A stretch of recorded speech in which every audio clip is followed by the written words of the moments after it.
好，很多粉丝留言给我关于上犬式和眼镜蛇式的区别。那么今天我给大家带来上犬式、眼镜蛇式以及下犬式的全面解析，帮助大家更好的去把握这些提示。让我们跪立在垫子上，吸气时抬头起身，呈四脚板凳式，然后将你的脚掌踩地。首先来到下犬式，注意下犬式是脚掌踩地，背部脊椎向后延展。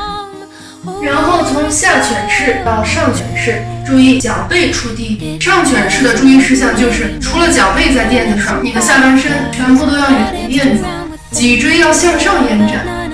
然后跟随吐气，注意脚掌踩地。我们再次回到下犬式，背部脊椎向后，尾椎向上延展。再由下犬式带到我们的眼镜蛇式，耻骨和大腿全部放在垫子上，然后脊椎向上延展，胸腔打开，头部向后，这个是眼镜蛇式。